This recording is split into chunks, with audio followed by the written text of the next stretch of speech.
नमस्कार फ्रेंड्स। आज की क्लास में अपना टॉपिक रहेगा माध्यमिक शिक्षा बोर्ड क्लास 10th में से चैप्टर 6, जिसका नाम है केंद्र सरकार। बोर्ड एग्जाम अब होने ही वाले हैं जून के माह में, और बच्चों ने शायद कोविड-19 के तहत लॉकडाउन में घर पे तैयारी की होगी, लेकिन अब वो समय है जब इनको कुछ इम्पोर्टेंट जो क्वेश्चन बनते हैं उन पर फोकस करना चाहिए। इसी को देखते हुए वीडियो बना रही हूँ। आज के इस वीडियो से 100% आपको 7 नंबर का तो प्रॉफिट हो ही सकता है। आज की अपनी क्लास में हम केंद्र सरकार में से सरकार का अर्थ, उसकी परिभाषा, व्यवस्थापिका क्या होती है, लोकसभा किसे कहा जाता है, उसका गठन कैसे होता है, अध्यक्ष के कार्य क्या होते हैं, इन सभी प्रश्नों के जवाब आपको एक ही वीडियो में मिल जाएंगे। तो फ्रेंड्स, शुरू करते हैं आज की अपनी क्लास। और पहला हमारा रहेगा सरकार का गठन। सरकार, पहले हम इसका अर्थ समझ लेते हैं। राज्य क्या है? राज्य एक भावात्मक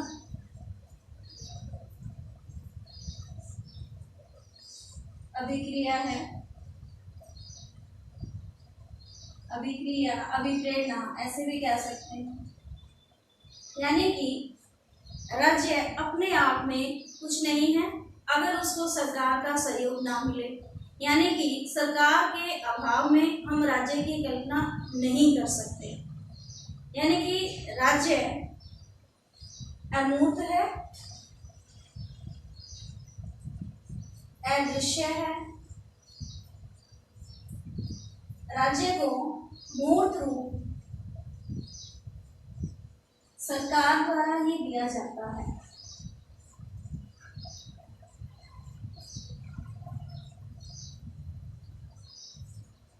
सरकार के द्वारा ही राज्य के एक हिस्से में रहने वाले लोगों की सेवा करने के लिए कानूनों का निर्माण किया जाता है, उन्हें क्रियान्वित किया जाता है, उन्हें लागू किया जाता है, और उनका पालन न किए जाने पर कठोर दंड की व्यवस्था भी की जाती है। यानी एक सरकार ही है जो कि राज्य को एक मूर्त रूप प्रदान करती है। सरकार के अभाव में हम राज्य की कल्पना नहीं कर सकते। इन सभी बातों को हम गार्नर की दी हुई परिभाषा से भी समझ सकते हैं। गार्नर द्वारा क्या कहा गया, देखिए गार्नर की परिभाषा।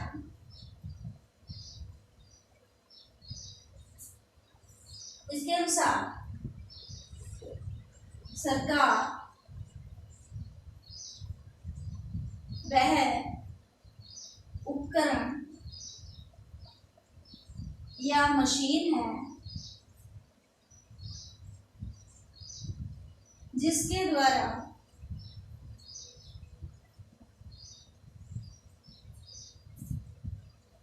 राज्य की नीतियों को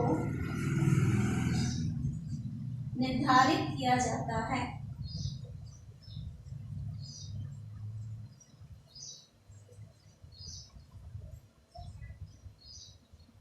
सामान्य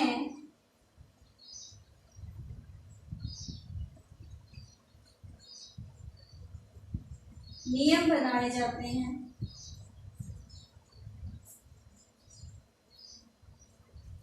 सामान्य हितों को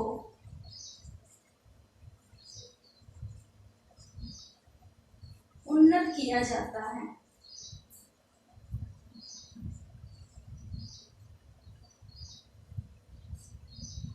सरकार के 3 अंग होते हैं।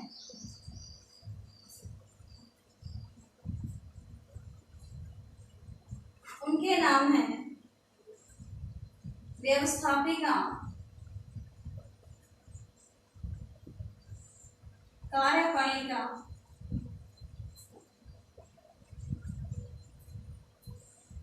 और न्यायपालिका।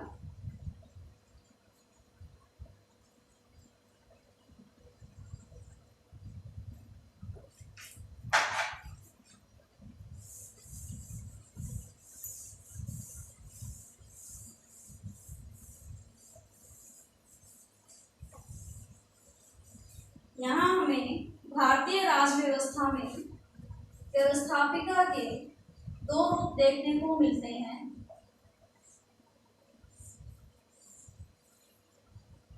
संघीय व्यवस्थापिका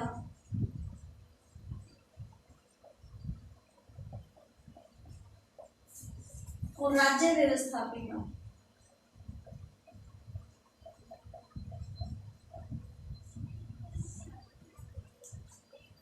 हमारी भारतीय राज्य व्यवस्था में संघीय व्यवस्थापिका को ही संसद कहा जाता है।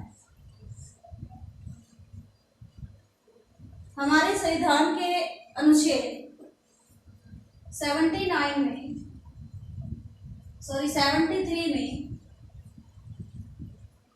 बाय मिस्टेक यहाँ पे 79 में कहा गया है कि हमारे देश की एक संसद होगी जिसके 3 भाग होंगे। पहला राष्ट्रपति और 2 सदन, उनके नाम हैं लोकसभा और तीसरा राज्यसभा। यानी कि इन तीनों से मिलकर ही हमारी संसद का निर्माण होता है। इन तीनों में से किसी एक के भी अभाव में हमारी संसद कंप्लीट नहीं होती है। यानी हमारा कंपटीशन एग्जाम में भी प्रश्न कई बार पूछा गया है कि संसद में किसे सम्मिलित किया जाता है, तो ये तीनों ही हमें बताने पड़ेंगे, राष्ट्रपति, लोकसभा और राज्यसभा। अभी हम जानेंगे लोकसभा के गठन के बारे में।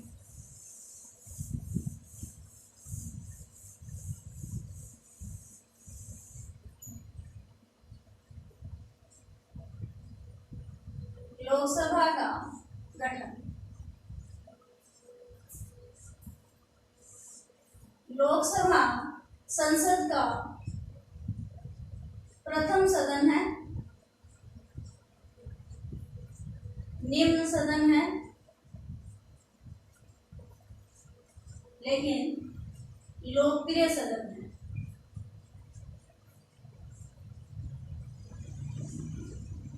लोकप्रिय सदन है यानी कि इसके सदस्यों का निर्वाचन प्रत्यक्ष रूप से जनता द्वारा किया जाता है। अब हम जानेंगे इसकी सदस्य संख्या।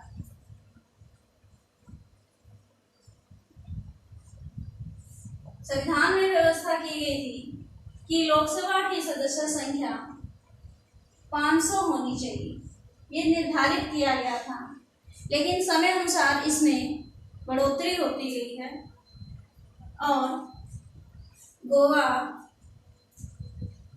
दमन, द्वीप पुनर्गठन अधिनियम 1987 के अनुसार सदस्य संख्या 552 निर्धारित कर दी गई है, जिसमें 530 सदस्य राज्य निर्वाचन क्षेत्रों से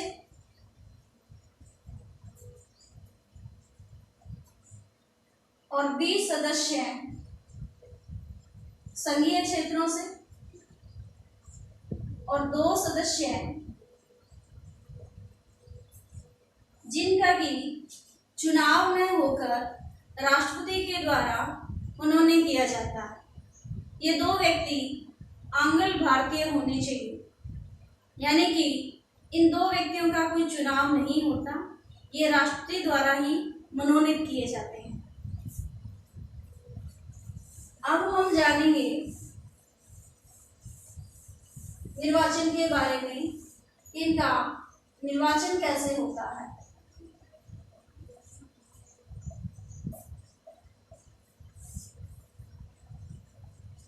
लोकसभा के सदस्यों का निर्वाचन प्रत्यक्ष वयस्क मताधिकार के आधार पर होता है। भारत में वयस्क का मतलब 18 वर्ष या ऊपर की आयु के सभी व्यक्ति वयस्क माने गए हैं। लोकसभा निर्वाचन क्षेत्र एकल सदस्य रखे गए हैं।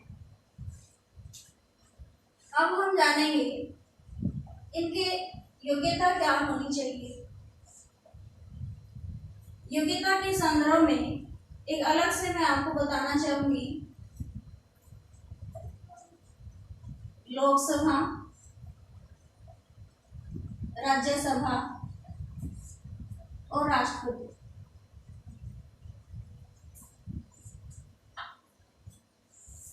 इन तीनों के संदर्भ में आयु के लिए प्रश्न आता है कि लोकसभा सदस्य के लिए या राज्यसभा सदस्य या राष्ट्रपति के लिए आयु कितनी पूर्ण होनी चाहिए। तो इसके लिए मैं बताना चाहूंगी कि लोकसभा सदस्य या व्यक्ति 25 वर्ष या उससे ऊपर की आयु का, राज्यसभा सदस्य के लिए 30 वर्ष या उससे ऊपर की आयु और राष्ट्रपति के लिए 35 वर्ष या उससे ऊपर की आयु निर्धारित की गई है। योग्यता वाले प्रश्न में बाकी जितने भी पॉइंट्स बनेंगे वो एक दूसरे से समानता रखेंगे। सिर्फ ये एक ही पॉइंट है जो तीनों में हमें अलग दिखाई देगा, इनकी आयु का। लोकसभा के सदस्य के लिए 25 वर्ष, राज्यसभा सदस्य के लिए 30 वर्ष और राष्ट्रपति के लिए 35 वर्ष की आयु निर्धारित की गई है। अभी हम यहाँ केवल लोकसभा गठन के बारे में पढ़ रहे हैं। इसकी योग्यताएं हैं, पहली, भारत का नागरिक हो।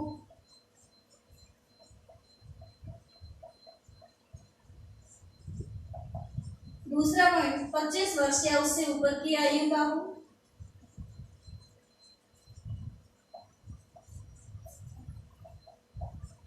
तीसरा, केंद्र सरकार या राज्य सरकार किसी में भी लाभ के पद पे ना हो।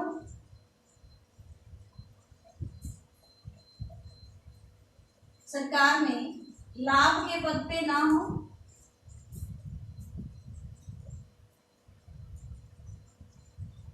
और चौथा, सरकार द्वारा पागल या दिवालिया ना ठहराया गया हो।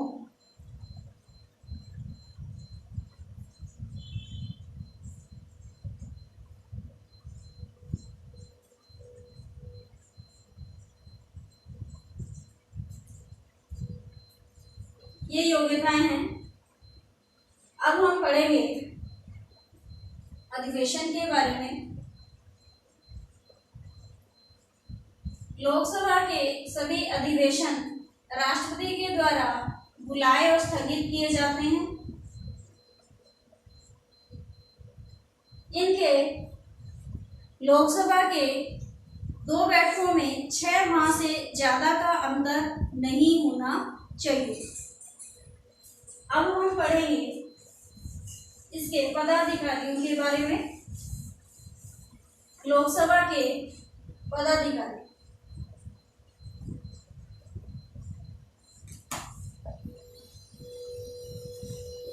अनुच्छेद 93 के अनुसार लोकसभा के निर्वाचित सदस्य अपने में से ही एक अध्यक्ष और एक उपाध्यक्ष का चुनाव करते हैं, जिनका कार्यकाल 5 वर्ष का होता है, लेकिन समय से पहले उनका कार्यकाल भंग भी किया जा सकता है।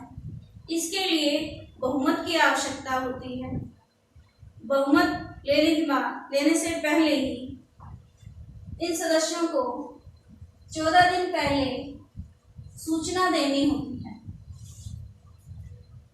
लोकसभा के अध्यक्ष और उपाध्यक्ष को संसद के अनुसार वेतन और भत्ते भी दिए जाते हैं।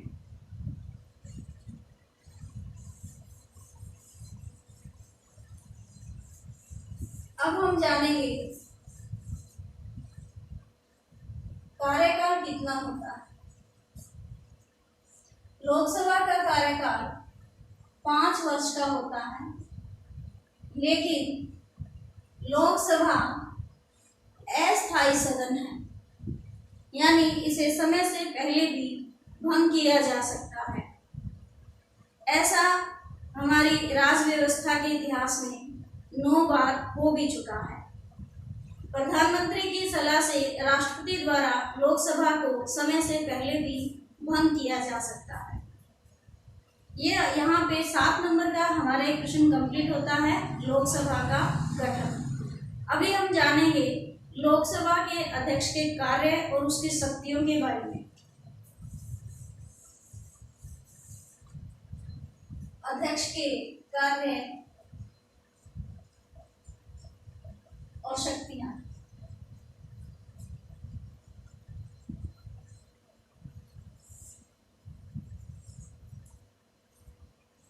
अध्यक्ष का पहला कार्य है बैठकों की व्यवस्था करना। बैठकों की व्यवस्था व अध्यक्षता करना, शांति व्यवस्था बनाए रखना, अनुशासन बनाए रखना,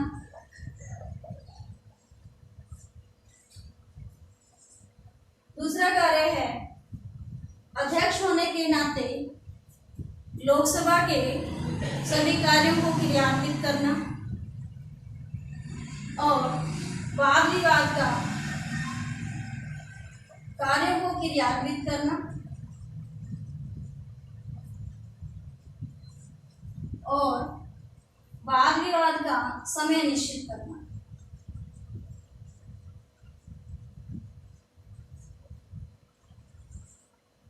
लोकसभा अध्यक्ष कुछ समितियों का पदेन सभापति भी होता है। उन समितियों के सभी कार्य इसके निर्देशन में ही किए जाते हैं। चौथा है, सबसे महत्वपूर्ण है, जो कि कंपटीशन एग्जाम में बहुत बार पूछा गया है, ये है कौन सा विधेयक धन विधेयक है या नहीं।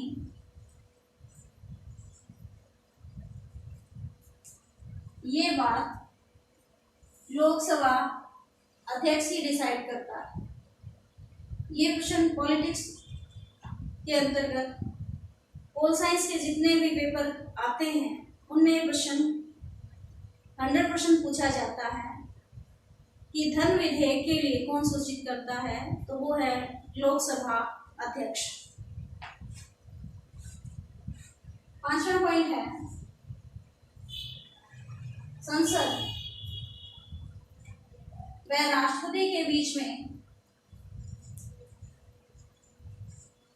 इन दोनों के बीच में पत्र व्यवहार का कार्य भी अध्यक्ष द्वारा किया जाता है। आज की क्लास में हमने 3 प्रश्न कंप्लीट कर लिए हैं। सरकार का अर्थ, दूसरा लोकसभा का गठन, तीसरा लोकसभा अध्यक्ष के कार्य।